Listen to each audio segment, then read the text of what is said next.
pelok barang. Nah, aku kok yang ngerti loh. Gamelan aku ijo iki jan larase pelok barang kuwi penak banget lho. Iki yen ditumpaki penak banget. Aja sampean aja sembrono iki. Gamelan ijo iki gamelan jimat tenan.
dengan agama akan terarah, hidup dengan ilmu akan mudah, hidup dengan seni akan indah, hidup dengan olahraga akan bergairah, hidup dengan selingkuh kakean bola.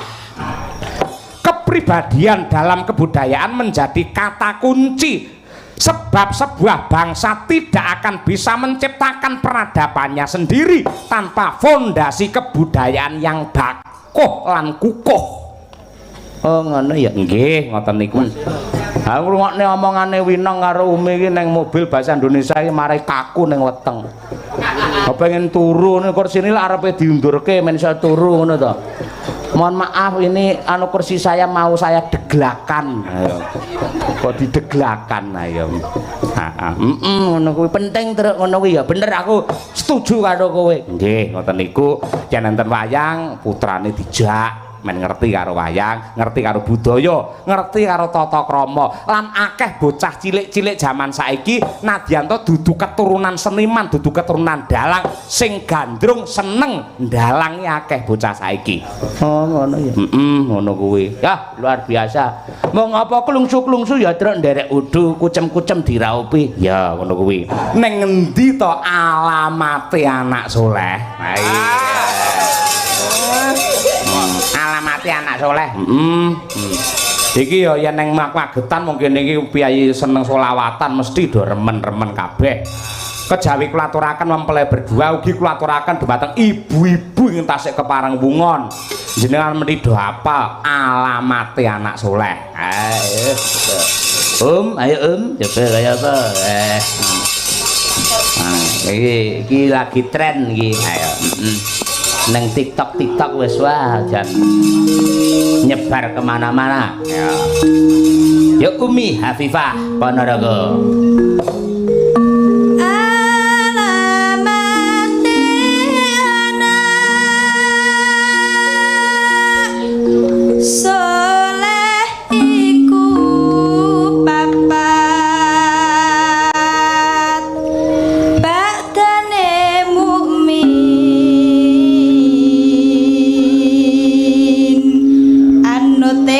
Syariat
Kepenak banget ya, Truk. Nggih, iki malah suwe-suwe kaya slendro nyel iki. Dadi lek sing nembang iki ora asli sinden ini malah angel yen model ini iki. Luar biasa, suwe-suwe saya penak bareng kuwi terus prei. Leren awake dhewe iso pijet, iso jamu ngono kuwi. Dhuwit sing do mlumpuk ki banjur nggih ngejak dolan anak bojone. Ayo wis ben ngono nggih hiburan. Hiburan. Bukan sih iki saya nembang sing apik. Ayo syukur yen katur karo mempelai berdua sing nuansane temane iki tentang ya kuwi wong bebrayan saged. Apa kira-kira? Kula kangen kalih pelok barang. Nah, kuwi kok yo ngerti lho. Yen seneng aku iki laras petot patet barang. Pelak nyok pelak. Gamel aku ijo iki jan larase pelok barang kuwi penak banget lho. Ha iya. Jan lek ditembangke no larase iki yen ditumpaki penak banget. Ning kok emane suwi ra dinyangi ngono lho. Laras pelok iki mau. Astagfirullahaladzim. Ayo. Piye to kok astagfirullah. Gamelane ya Bu ya. Gamelane laras barang iki luar biasa. Aja sampean aja sembrono iki. Gamelan ijo iki gamelan jimat tenan. Wah. Warisane hibah saka Mbah Kakung Sukron Suwondo. Bapak Ibu mboten percaya. Iki omonganmu lek tak rasane ora penak. Aja-aja kowe nyemoni karo Pak Marwan. Ayo. Mbot. Besok men digawani rena-rena. Ning ya upama tenan ngono ya aku ya ora nolak lho. Wah iya. Iya, luar biasa tenan Bu Kesi. Oleh pantese basane Gusku kuwi Gus Ida, enggak dikira niru. Pantese ya. Pantese iki piye ngono. Aku sesuk nusul Guse pantese ning kono. Kok tekan Guse piye to iki? Iya. Ki lho tembangmu apa kuwi lho? Pelok barange apa? Dandang gula banjet. Rido mamur. Ayo Bu.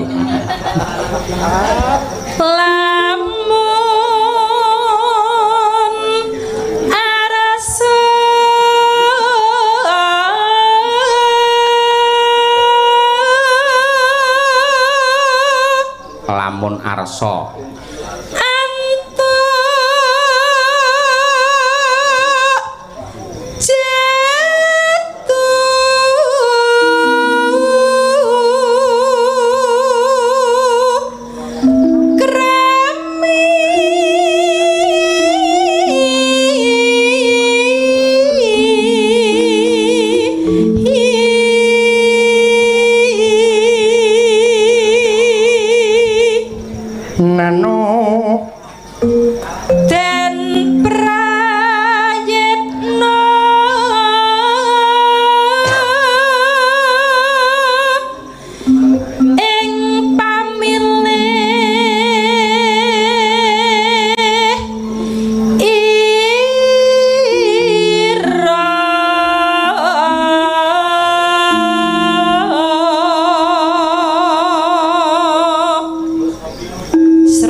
aja syukur wadon. Ayo.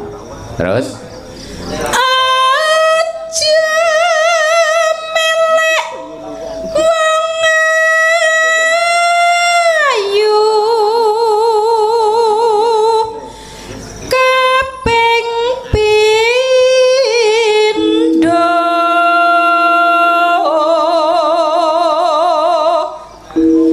melek wong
manis noneno cah lurus lek nek wong nembangi ngrungokne kula kowe lek nyindir gampang salah mergo lek ibu nembang ra mbok rungokne tempomu kuwi mau diskusi kok bugesi apik ya lek nembang iki ya antep aku lek kowe joget ning tak sawang terus tak motivasi pandune apa kowe kok salah tak abani tak kan komburi tak dorong komburi ben bener itu angger joget Brigita karo Winong disawang teko omah karo bugesi terokne kok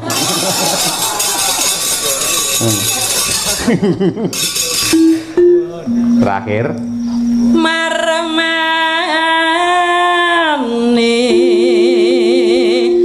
dan prayetno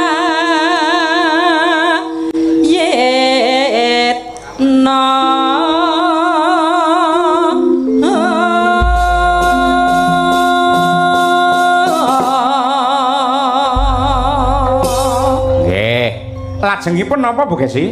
sarung jagung. Sarung jagung. Wah iki mat-matan tenan. Yo, melek-melek bonange yo. Iya. Ane lek kanca-kanca ki ya grapyak semanak apik-apik kabeh. Kowe ngerti lek nusul rasa, wah marai sakit hati. Kabeh sombong dingkluk kabeh. Ana sing jenggelek sitok mbagekne terus misuh, juk kleru aku. Lah kono kuwi nut tok sing disawang. Wah Haji Mas iki karo aku ora sapa karo. Ana wong mayang sabetane dur ra ditonton. Sarung jagung Mas Dwi, yuk.